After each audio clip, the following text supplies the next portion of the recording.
మంత్రి కొండా సురేఖ చేసిన వ్యాఖ్యలపై టాలీవుడ్ నటుడు అక్కినేని నాగార్జున వేసిన పరువు నష్టం దావా పిటిషన్పై ఇవాళ నాంపల్లి కోర్టు విచారణ జరపనుంది. సురేఖ తన కుటుంబ పరువుకు భంగం కలిగించారంటూ పిటిషన్లో పేర్కొన్నారు. ఆమెపై క్రిమినల్ చర్యలు తీసుకోవాలంటూ నాగార్జున పిటిషన్లో కోరారు. ఈ అంశంపై అప్డేట్స్ మా కరెస్పాండెంట్ వాసుని అడిగి తెలుసుకుందాం. వాసు, ఎప్పుడు ఈ పిటిషన్ విచారణకు రానుంది? ఇవ్వాలని చెప్తున్నారు. ఏ సమయంలో రావచ్చు?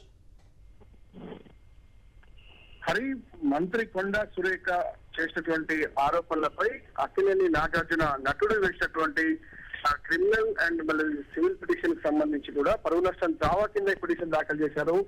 నిన్న ఈ పిటిషన్ దాఖలైంది. 2వ తారీఖున ఆమె చేసిన వ్యాఖ్యలకు సంబంధించి ఆమెపై చర్యలు తీసుకోవాలంటూ కూడా హైకోర్టు స్పష్టమైన నాంపల్లి కోర్టును ఆశ్రయించిన నేపథ్యంలో ఈ రోజు విచారణ జరగబోతోంది. తమ కుటుంబ గౌరవాన్ని ప్రతిష్టలను దెబ్బతీసేలా కొండా సురేఖ వ్యాఖ్యానించారని ఆ పిటిషన్ పేర్కొన్నారు. మంత్రి కొండా సురేఖపై చట్ట ప్రకారం చర్యలు తీసుకోవాలని కూడా ఆయన కోరారు.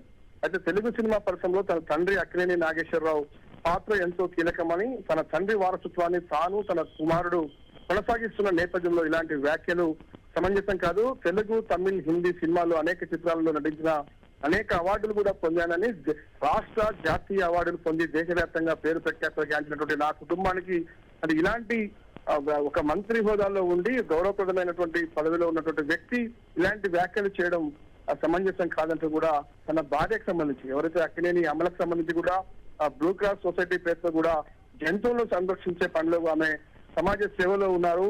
ఇలాంటి కుటుంబం పైన ఇలాంటి ఆరోపణలు సంబంధించిన, ఎందుకంటే 2015లో నా కొడుకు నాగచైతన్యతో పాటు సంబంధ వివాహం చేసుకున్నారు. 2021లో అనివార్య కారణాల వల్ల వాళ్ళు విడిపోవడం జరిగింది. కానీ ఏదైతే కొండా సురేఖ చేసిన వ్యాఖ్యలకు సంబంధించి అవి నా కుటుంబాన్ని, నా గౌరవాన్ని కించపరిచే విధంగా తన కుటుంబం పైన ప్రజల్లోకి, తన అభిమానంలోకి కూడా ఒక విధమైనటువంటి భావన వచ్చే విధంగా చేసినటువంటి కొండా సురేఖ వ్యాఖ్యలకు సంబంధించి నేను ఆయన కోర్టును ఆశ్రయించినట్టుగా తన పిటిషన్ లో చాలా స్పష్టంగా పేర్కొన్నాడు. మా కుటుంబంపై వల్ల ప్రజల్లో తప్పుడు సంకేతాలు వెళ్ళాయి కాబట్టి నిజ నిజాలు నిర్ధారించాల్సిన అవసరం ఉంది. తెలుసుకోకుండా తమ పరువు నష్టం కలిగించేలా మంత్రి కొండా సురేఖ చేసినటువంటి వ్యాఖ్యలపైన క్రిమినల్ చర్యలు తీసుకోవాలంటూ కూడా ఆయన పిటిషన్ లో పేర్కొన్నారు. మరి కాసేపట్లోనే అక్కినేని నాగార్జునకు సంబంధించినటువంటి పిటిషన్ పైన మరి కాసేపట్లో విచారణ జరగబోతోంది. దీనికి సంబంధించి కొండా సురేఖ సంబంధించి ఇప్పటికే అంటే కొన్ని సోషల్ మీడియా వేదికగా కూడా కొన్ని స్పందించినప్పటికీ, సమంతకు కొన్ని క్షమాపణ కోరినప్పటికీ కూడా ఏకంగా నాగార్జున కోర్టును ఆశ్రయించడం మాత్రం ప్రస్తుతం సంచలనం కలిగిస్తుంది. మరి కోర్టు ఎలాంటి ఆదేశాలు ఇవ్వబోతుంది, మంత్రి ఎలాంటి సమాధానం కోర్టు చెప్తుందో చూడాల్సి ఉంది.